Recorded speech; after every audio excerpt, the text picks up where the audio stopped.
The moon hung low in the night sky, casting an eerie glow over the quiet suburban neighborhood. The streetlights flickered intermittently, their feeble light doing little to penetrate the thick shadows that seemed to envelop the houses. In the midst of this tranquil setting, the cozy home of Michael and Rachel stood silent, seemingly untouched by the unsettling atmosphere that had settled over the area. Inside the house, Michael sat on the couch in the dimly lit living room, engrossed in a book. Rachel was upstairs, getting ready for bed after a long day. The soft ticking of the grandfather clock in the corner of the room provided a rhythm to the otherwise quiet night. Everything seemed peaceful, until a muffled thud echoed from the hallway, snapping Michael's attention away from his book. He glanced towards the hallway, his heart skipping a beat.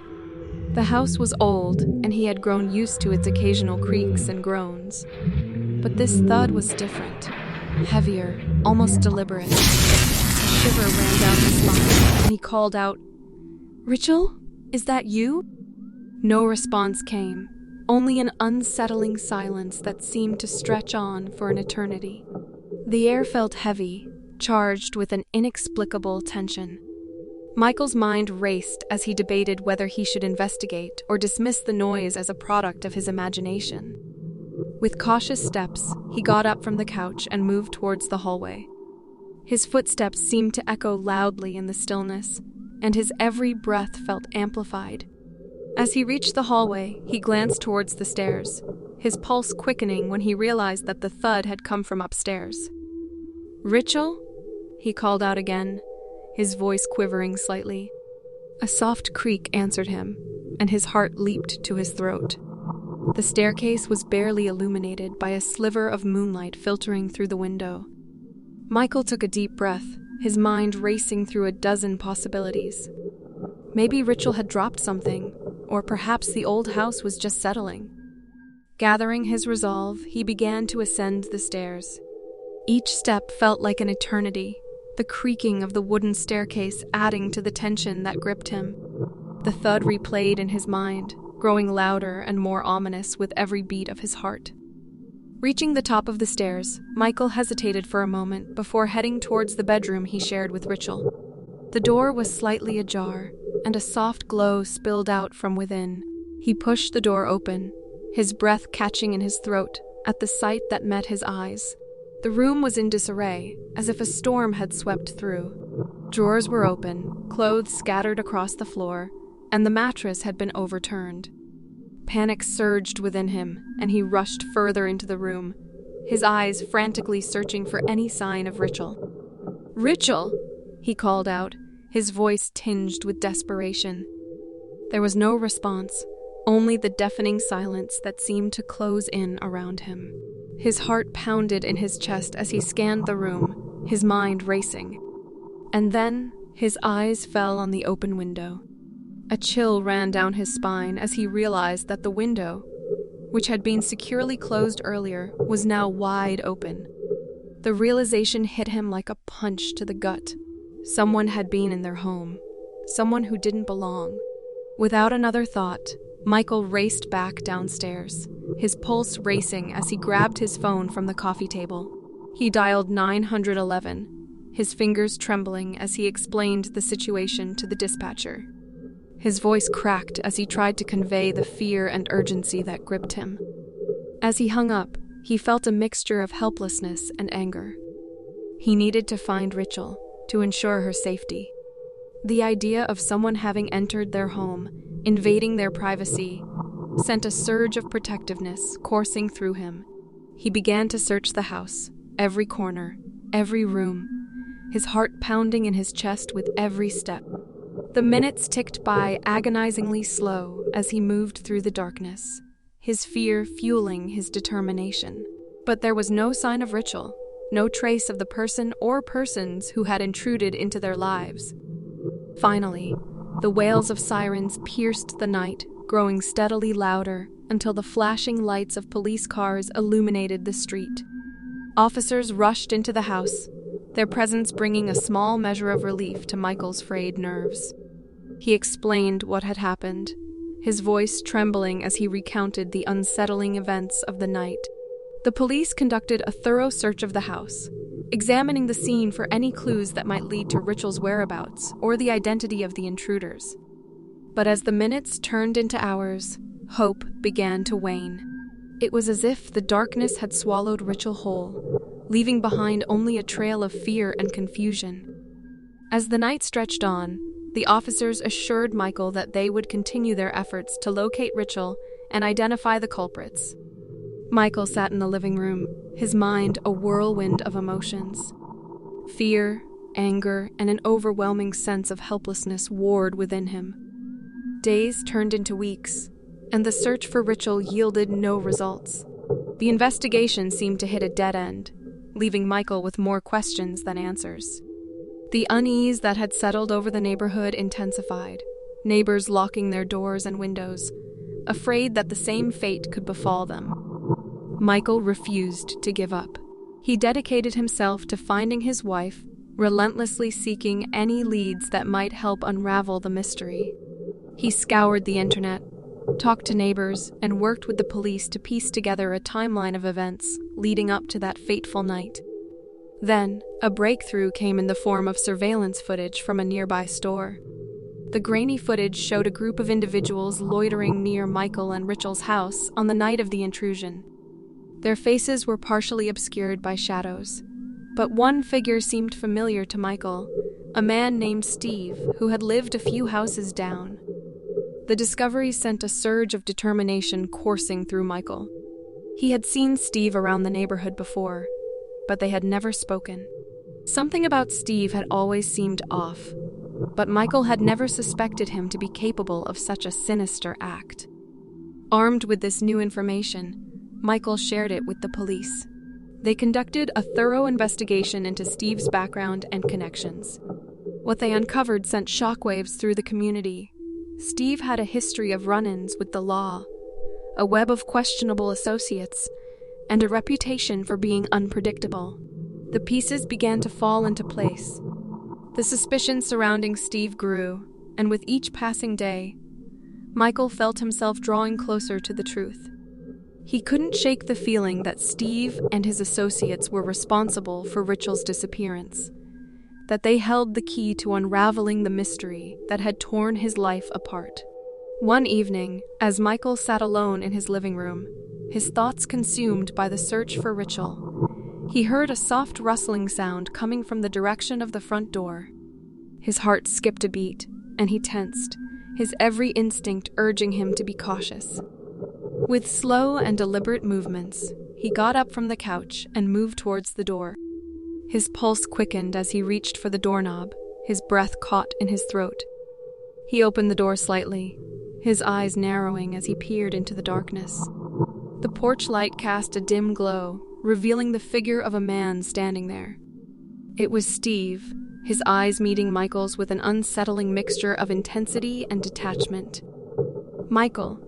Steve's voice was low and measured, devoid of any emotion. "Can we talk?" Michael's heart raced, his mind a whirlwind of conflicting emotions. On one hand, he wanted answers, wanted to confront the person who might hold the key to finding his wife.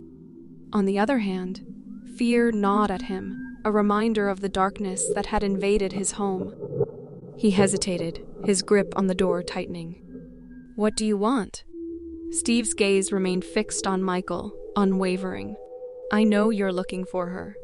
I can help you find her." Michael's pulse quickened at Steve's words. Hope warred with suspicion, each emotion vying for dominance. "Why would you want to help?" Steve's expression remained inscrutable. "Because I know where she is." A mixture of anger and desperation surged within Michael. He wanted to believe Steve, to hope that this was finally the breakthrough he had been seeking. But the unease that had settled over him since that night still lingered. A reminder that things weren't always what they seemed. "Prove it." Michael's voice was firm, his eyes narrowing in challenge. Steve's lips curved into a semblance of a smile, though it held no warmth. "Meet me at the abandoned mill on the outskirts of town at midnight, alone." The proposition sent a shiver down Michael's spine.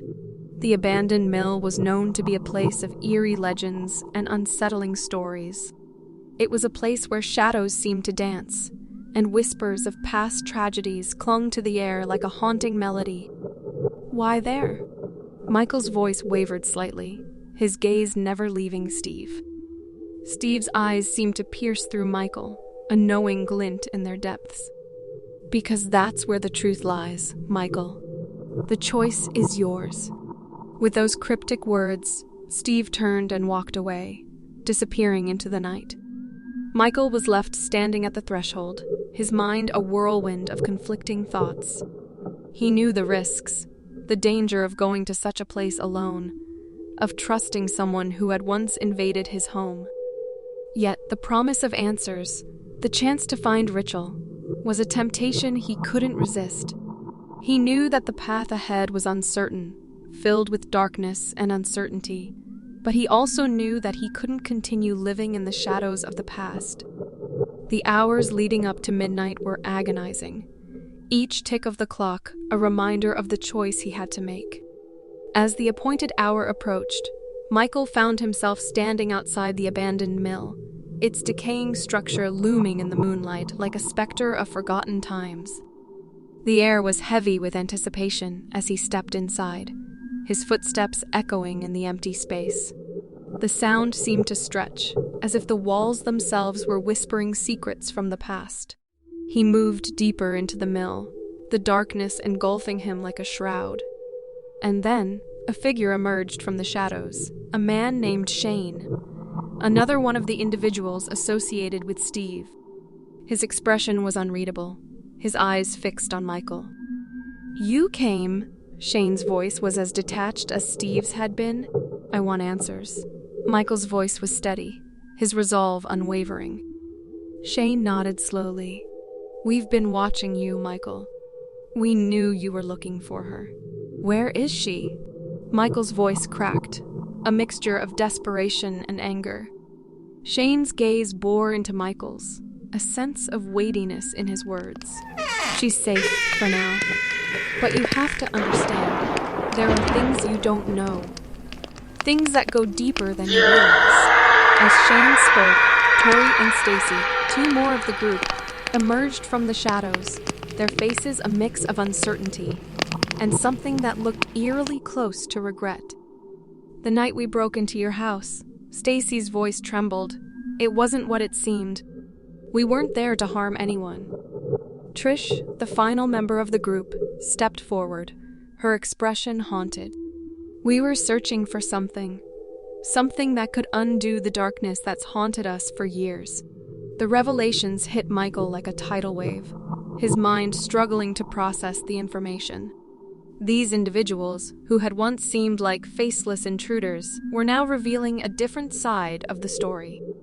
They weren't merely strangers seeking chaos. They were people bound by a shared history, by secrets that had driven them to desperate acts. The truth unfolded in a torrent of words, a tapestry woven from past regrets, and the weight of choices made. Rachel had unknowingly stumbled upon something that connected their lives, something that had been buried for years. The night of the intrusion, the chaos in their home, it had all been a consequence of forces beyond their control. As the night wore on, the atmosphere inside the mill shifted. The unease that had once lingered was replaced by a sense of shared vulnerability, of individuals grappling with the consequences of their actions. Michael's anger began to ebb, replaced by a realization that the darkness they all carried had bound them together in ways they couldn't escape. With dawn approaching, the group left the mill, their faces etched with exhaustion and a shared understanding.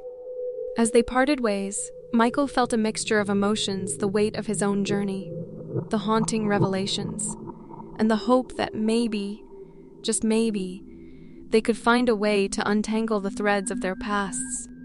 Months turned into years, and the individuals who had once been strangers became interconnected in ways they couldn't have imagined. The search for answers led them down unexpected paths, unraveling secrets and forging bonds that defied the boundaries of the past. The world had changed, and as Michael looked back on that night, He realized that what had started as a chilling encounter had ultimately become a journey of redemption, healing, and the power of human connection. The shadows that had once haunted his home were now mere remnants of a past that no longer held sway over his life. And somewhere in the midst of it all, the truth about Rachel's disappearance was finally unveiled, a truth that brought closure, forgiveness, and the knowledge that even in the darkest of times, there was a glimmer of hope to be found.